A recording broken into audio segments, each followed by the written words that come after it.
Salut les Empyriens, les Empyriennes, j'espère que vous allez bien. Alors, bien, ça fait quelques semaines que je n'ai plus rien posté.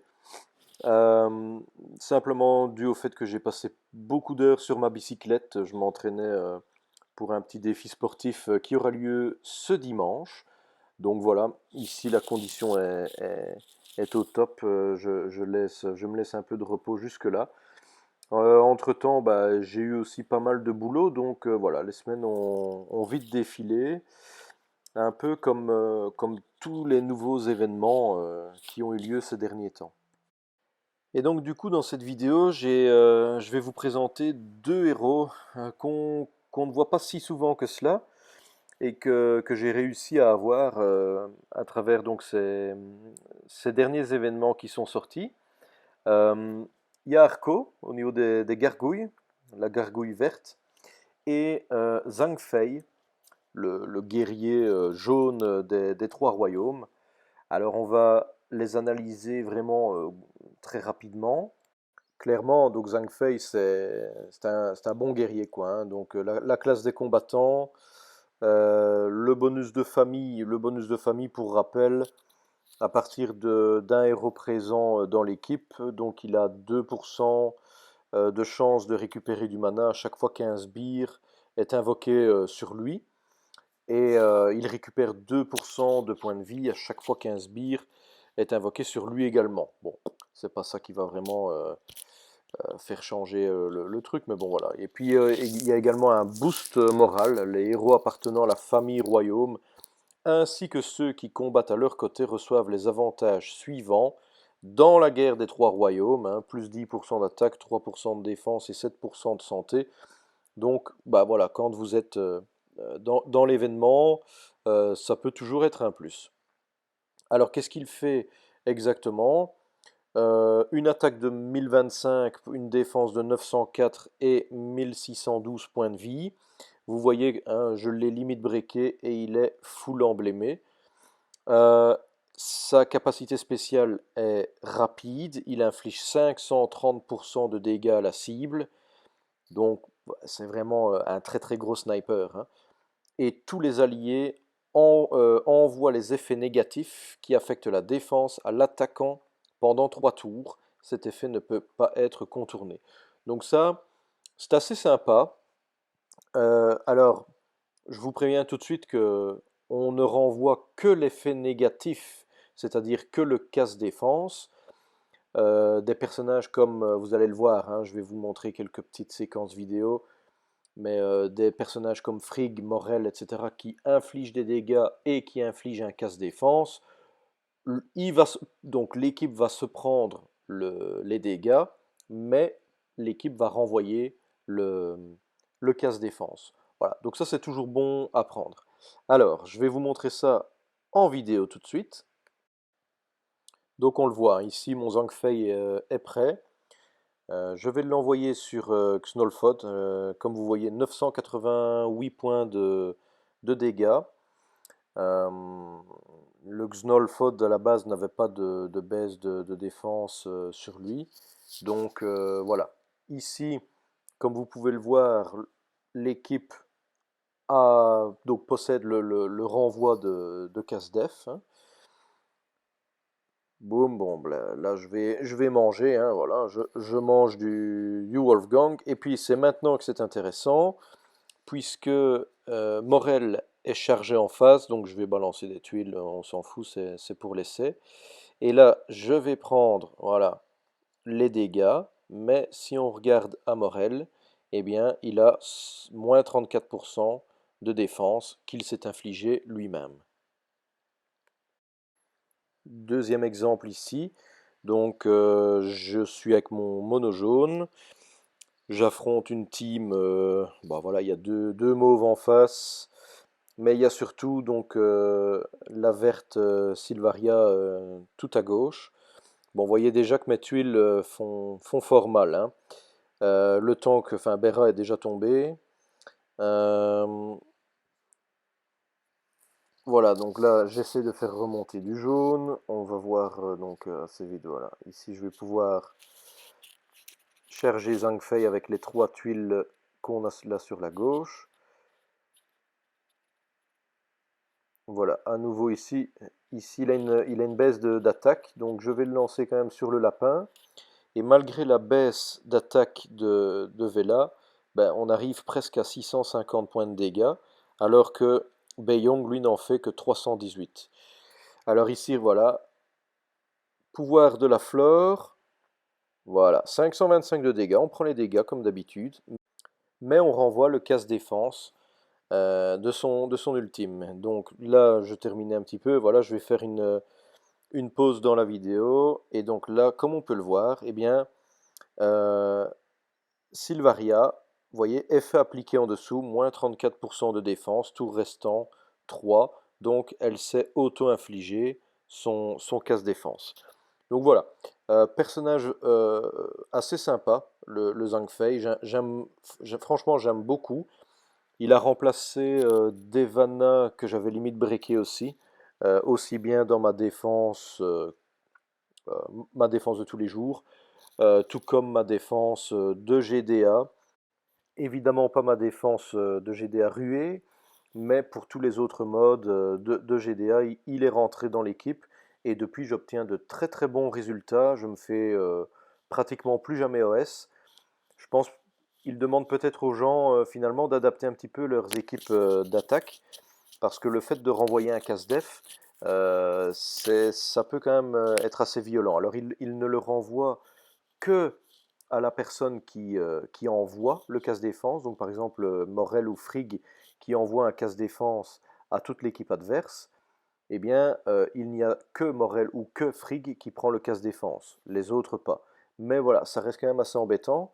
Imaginez Frigg avec un tableau full tuile verte qui se prend un casse-défense, qui s'auto-prend un casse-défense monstrueux, et derrière, j'ai mes autres héros de défense qui balancent leur CS. Ben voilà, on n'en parle plus. Donc voilà, il peut être assez déstabilisant à jouer. Et puis c'est surtout, hein, comme je l'ai dit, un des meilleurs snipers du jeu, tellement son attaque de base est monstrueuse. Et je n'ai franchement plus peur d'attaquer des équipes euh, avec mon mono jaune, où il y a des mers nord ou autres qui traînent, puisque voilà, une mer nord étant lente, Zhang Fei charge bien avant elle, et le fait d'envoyer quelques tuiles sur la mer nord pour la faire baisser en point de vie, eh bien l'ACS de Zhang Fei généralement l'achève. Donc un héros très très utile, et bah, je conseille franchement à tous ceux qui ont eu la chance de l'avoir de le monter. Alors le deuxième personnage dont je voulais vous parler aujourd'hui, eh bien c'est Arco. Arco de la famille des Gargouilles, donc un tout nouvel événement. On avait eu les deux premiers qui étaient sortis en avant-première avec l'événement du Black Friday. Euh, et ils sont enfin arrivés, juste après la sortie de la saison 5. Alors beaucoup avaient craqué leur gemme pour eh bien, le lancement de la saison 5. Et ben, pour avoir analysé les personnages de la saison 5, enfin analysé personnellement, hein, j'avais pas fait de vidéo dessus, et avoir analysé un petit peu les gargouilles qui allaient arriver, les gargouilles franchement ils me tentaient bien. Ne serait-ce que la pénolite qu'on croisait déjà avant, euh, mais voilà, il y avait deux gargouilles rouges qui étaient annoncées finalement, bon il y en a qu'un des deux qui est sorti, le plus faible des deux, mais voilà, il reste quand même un héros très, très correct. Celui-ci, Arco, hein, qui est vraiment très très sympa. Il y avait bah, le nouveau monstre de la ruée, hein, j'ai oublié son nom, mais voilà, le gargouille violet. Euh, je me suis dit, voilà, moi tant pis, je ne craque pas de gemme tout de suite pour la saison 5, je vais attendre un petit peu, et je vais y aller à fond sur les gargouilles. Alors, un petit rappel donc de ce que fait Arco. Alors Arco, en fait, donc déjà je l'ai eu dans ma première x10 au niveau des tirages sur les gargouilles. Euh, Au niveau de l'analyse, je pense qu'il a été élu comme l'un des héros les plus intéressants du portail. Alors pourquoi? Classe magicien, je l'ai monté donc niveau 80 et pour l'instant il est emblémé 10. 777 points d'attaque, 851 points de défense et 1590 points de vie. Bon, vous me direz, c'est pas des statistiques qui sont ultra épatantes. Je pense, voilà, ça reste dans la moyenne. Il y a encore moyen de l'emblémer et il faudra peut-être aussi que je pense à le limit breaker parce que vous allez voir, notamment dans les petites vidéos qui suivent, qu'il peut être vraiment intéressant. Alors lui, qu'est-ce qu'il va faire encore? En moyen, il va remplacer tous les démons sur les alliés par des sbires gargouilles. Et en même temps, enfin et ensuite, il va, après avoir fait cela, il va invoquer un sbire gargouille pour chaque allié. Le sbire gargouille hérite de 30% des points de vie et 20% de l'attaque du lanceur. Donc on parle là sans doute des deuxièmes meilleurs sbires, enfin il est dans le top 3, hein, le sbire gargouille est dans le top 3 des meilleurs sbires du jeu. Une fois qu'il a fait ça, donc ce qui est bien, c'est que voilà, il a déjà remplacé les gargouilles, donc il a ajouté un premier sbire, puis il en invoque un deuxième. Ça va? Donc sans affronter de faiseur de démons, hein, il met au moins un sbire à tout le monde, et si en face on a des faiseurs de démons, on pourrait se retrouver avec une équipe de deux sbires. Et deux sbires, comme je vous ai dit, du top 3 des meilleurs sbires du jeu. Et une fois qu'il a fait ça, eh bien, les PV de tous les alliés vont être boostés, et c'est ça qui est intéressant, c'est pas un heal, c'est un boost, de 75 pour chaque sbire qu'il possède.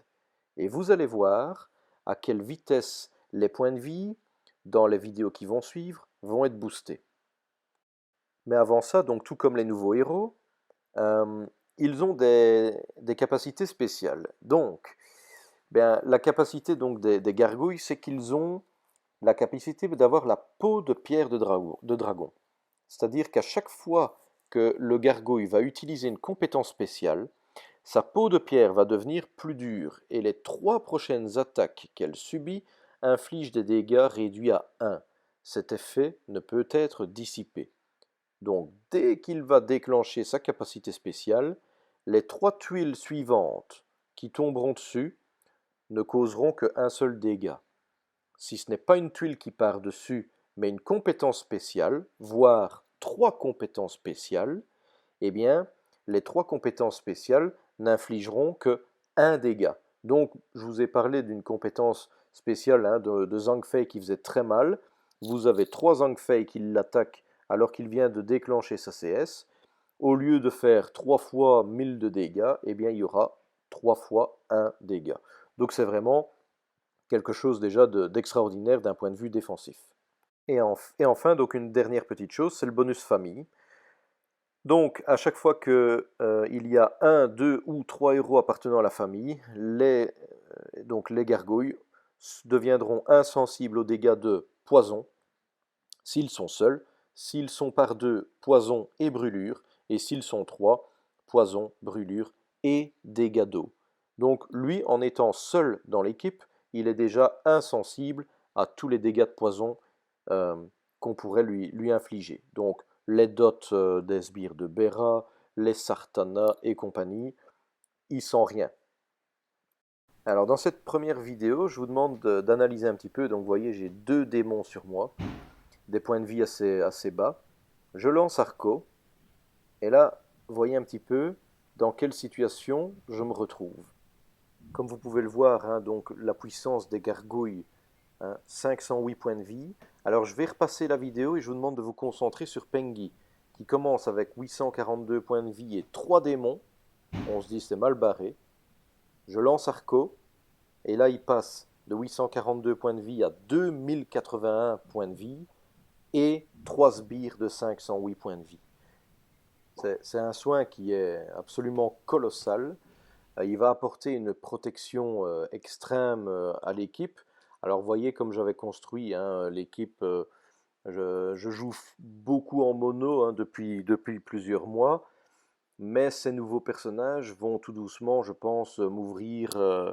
Enfin, en tout cas, ils me donnent des idées d'équipe en 3-2, où notamment, ben voilà, le fait d'amener des sbires et de transformer des démons en sbires, ben, l'association avec Pengi, elle est toute trouvée, bien évidemment. Alors, mon 3-2 là, pour l'instant, j'avais mis Tetuk. Bon, voilà. J'ai testé cette équipe-là dans la GDA Ruée qui se joue actuellement, mais Voilà, Tetuk ne restera pas dans l'équipe, je vais encore peaufiner ça, mais clairement, euh, Arco, même s'il n'a pas des statistiques hyper impressionnantes, des statistiques d'attaque, de défense, de point de vie, hein, je parle, euh, mais voilà, même si ça n'a pas l'air hyper impressionnant comme ça au premier coup d'œil, eh bien, il peut être très très surprenant, surtout que finalement sa vitesse de mana en moyen, avec une troupe mana bien adaptée, il va déclencher assez souvent. Et donc, bah, contre des personnages comme Elisabeth enfin, voilà, d'autres faiseurs de démons, il va faire très mal. Et même quand il n'y aura pas de faiseur de démons en face, il va quand même amener des, des grosses bires à toute l'équipe en moyen. Et surtout, si vous l'associez à d'autres faiseurs de sbires, eh bien, son soin, plutôt son boost de santé euh, va être absolument colossal. Voilà, je vous montre un dernier exemple ici. Le combat a duré, duré. Je l'ai quand même remporté à la fin. Donc ici, Viscaro, voilà, en ruée, vous voyez, ces démons font 750 points de vie. Franchement, c'est un héros qui peut être très très dérangeant. Voilà, ici, à nouveau, hein, je suis entre guillemets mal embarqué avec beaucoup de démons sur moi. Voilà, il va encore m'en mettre plein la vue. Et puis en face, enfin, de mon côté, je vais aller redéclencher Arco.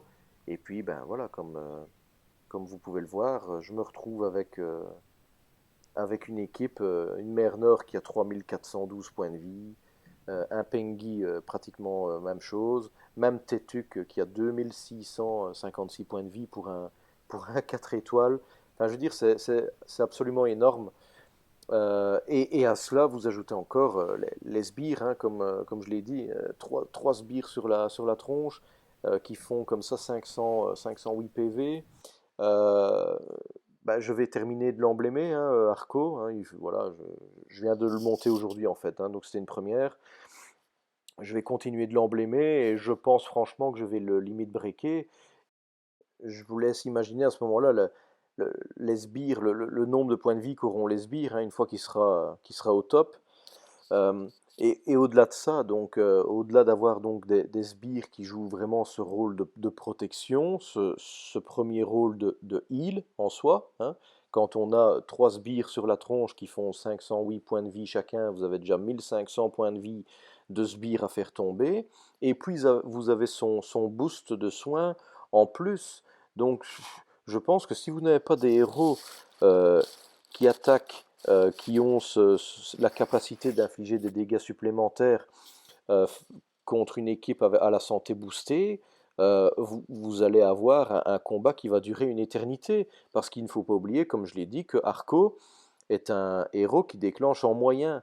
Et donc, il va continuer à développer ses sbires, il va continuer à booster la santé.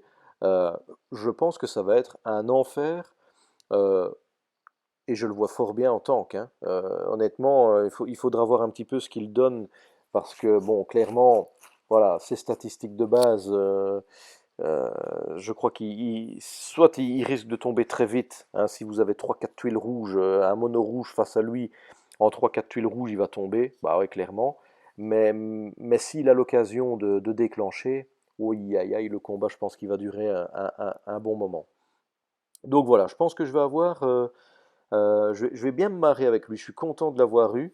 Je suis content d'avoir économisé mes gemmes pour ce portail-là et de l'avoir eu. J'ai vraiment eu de la chance.